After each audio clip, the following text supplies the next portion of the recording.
yu bari doon nañ ko xaar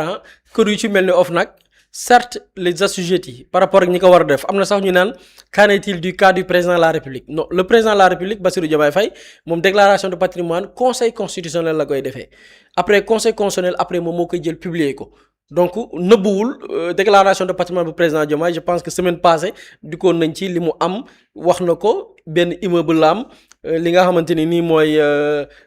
ay terrain ay tool bor am na ko am na ay compte bancaire loolu ñëpp xam nañ ko déjà maintenant fi ñuy interroger wu qu'en est-il du président mooy buy génn loolu nag yoon waxu ci dara loolu nag moo tax ñu war a dem assemblée pour légiférer parce que ñii ñu lim nii les assujettis yi ñu lim nii ñoom bu seen mandat jeexee wala soit li nga xamante ni nii mooy tabb bañ leen tabb da leen nommé par décret xëy dàq leen diir boobu noonu bu jeexee dañuy defaat par force déclaration de patrimoine de sortie léegi déclaration de sortie boobu noonu par exemple boo jëlee le cas du président moom dara obligé wu ko du ko def parce que amul benn loi amul ci constitution dafa ne président bi bu ñu ko falee dafay def déclaration de patrimoine au niveau du conseil constitutionnel ki nga xam bi qui va la rendre publique muy la déclaration de patrimoine la sortie nag waxuñ ci dara constitution waxu ci loi waxu ci donc loolu après assemblée xëy na peut-être moo koy régler pour que président également parce que boo defee déclaration d'entrée te defoo déclaration de sortie amul njariñ ñi ñu lim nii tey te ñu tudd seeni tur fii jaar fi dañuy def lii mooy déclaration d'entrée bi de sortie bi tamit dañ koy def parce que buñ ko defee du neen li tax du neen mooy après mën nañ ci def ay càmbar est-ce que li ñu joxe ci information dëgg la bu dee ne am na ci lu ci tey xel entre la déclaration d'entrée et de sortie mën na leen topp sax ci wàllum yoon procureur mën na constituer OFNAC mën na constituer un dossier avec les preuves yi ñu am bu ñu amee ay soupçons ci nit ki ñu envoyé benn organe de contrôle mu dem contrôler leur gestion bu ñu ci gisee ay ndëngte ñu transmettre le dossier au niveau du procureur donc ñii ñëpp mën na leen topp ci wàllum yoon ëllëg ba ci ñi ko bañ a def donc liñ ciy jàng mooy transparence parce que peuple bi aussi soxla nañ képp koo xamante ni soit dagaan baatu askan wi maanaam ci pal nga dem yóotu dara ñu dénk la ko sénégalais yi soxla la ñu xam yow ci wàllu bopp yow ci sa wàllu bopp même bu ñu xamul li nga am parce que ñii duñu publier li ñu am sauf ñoom ñu sàkk ko wala ëllëg suñu borom jëlee leen fi seeni mbokk sàkk ko mais amuñ ci droit fësal ko mais yoon la benn ci organe bi nga xam ne ni ci état la tënku xam li ñu yor ci bi ñuy dugg ak bi ñuy génn bu ko defee lépp loo xam ne mënees naa nduru corruption nit ger la ci sa exercice su fonction soit nit yow fa la dénk nga détourner fa xaalis sa alal yokk lool donc loolu mooy solo si et je pense que l'OFNAC ci li ñu gisagum daal dafay inscrire ci dynamique la fañ doon xaaree OFNAC muy lépp tegu ci dëgg parce que askan wi dañu war di xam askan wi ñi ñu dénk ñoom ay ndaw lañu ñu yónni suñuy surga lañ dañu war di liggéeyal kële liggéeyal nag ñoom lépp lu jëm ci wàllu transparence jubal jubanti comme slogan bi ci jaayoon sénégalais yi bi ñuy voté pour le changement mu feeñ ci doxalin feeñ ci li ñuy rendre compte askan wi feeñ ci li nga xamante ni nii mooy yorin wu sell ak bànqaas bu ne sa rôle na nga ko war a jouer nga jouer ko et je pense que man loolu laa ci jàpp pour man c'est une démarche de transparence espérons que lépp loo xam ne suite la par rapport ak loi bi organisé OFNAC mu am ci lépp lu ci yoon war a def aussi ñu def ko.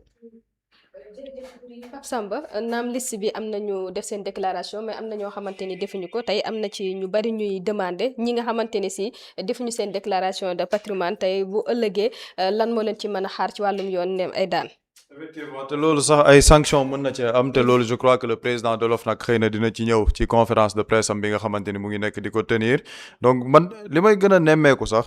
mooy boo xoolee c'est une première tey jii ñu toog au Sénégal. di wax ni ñi war a def seen déclaration de patrimoine ñii la ñii def nañ ko ñii defuñ ko et loolu il faut féliciter quand même le travail de l'OFNAC à ce niveau parce qu'il y a une démarche de transparence boo xamante ne mu ngi ci pour sénégalais xam ku ci nekk ca lañ la dénk lan nga ci def ndax warloo nga ci ak yoon ndax def nga sa déclaration de patrimoine wala defoo ko te bu boobaa après nag sénégalais au niveau de la perception ku ci nekk mën nga cee am sa xalaat léegi par rapport aux sanctions effectivement il peut y avoir des sanctions yoo xamante ne OFNAC mën na mettre en demeure les personnes concernées pour que ñu def seen déclaration de patrimoine après mën na am ay sanctions financières ak yeneen yoo xamante ni def ciy ñëw maintenant boo xoolee ñi deful seen déclaration de patrimoine effectivement y a des cas qui man yoo xamante ne damaa jàpp ne dafay interpeller le cas de Mansour Faye li tax man ça m'interpelle mooy damaa gis ba régime Macky Sall daanoo dafa jug dem ànd médias yi wër ko mu dem ne day def sa déclaration de patrimoine on ne voit pas la déclaration de patrimoine finalement sur la liste on ne le voit pas sur la liste ku ci mel ni Farba Ngom on le voit pas sur la liste te dafay nekk ay cas yoo xam ne day interpeller le juge Omar Maham Diallo on le voit pas sur la liste te tur yi may wax nii yëpp am na benn perception boo xamante ne sénégalais am nañ ko te loolu ça me ramène à la question de la justice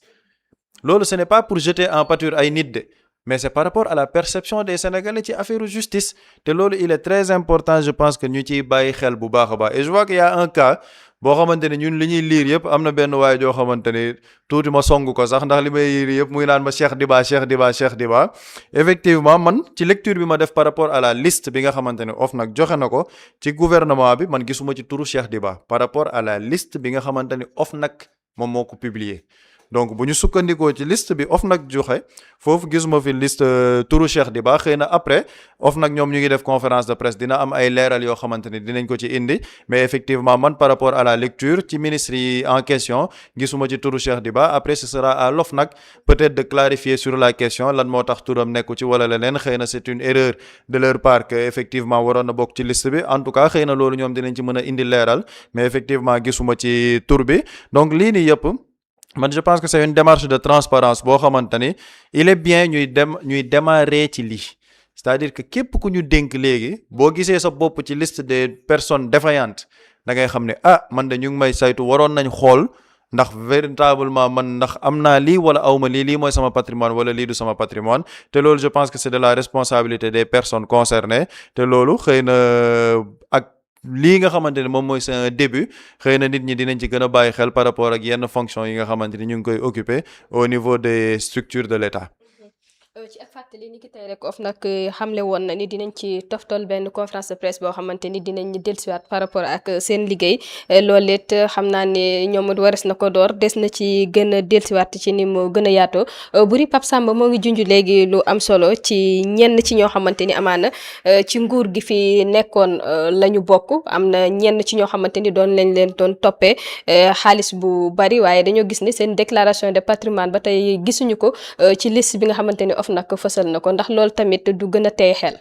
effectivement et je pense que OFNAC aussi war nañ ko leeral. parce que man bu ma ngi xoolee assujetti yi maa ngi dem di xoolaat peut-être sama bët yi moo neexul mais gisuma ci Cheikh Diba et je pense que les journalistes qui sont là-bas man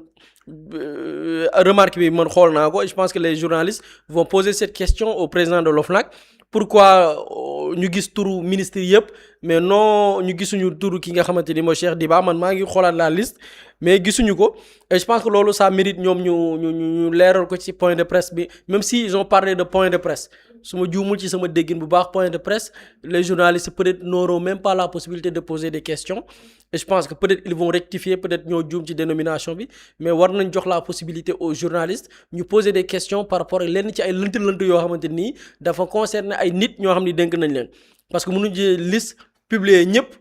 ñu xam moo xam ci camp bi présidentiel lañ bokk au niveau du camp de la présidence ou bien de l'opposition ñenn ñoo am léegi ñi ngi dans l'opposition mais ñu jël benn nit boo xamante ni nekku ci bu dee une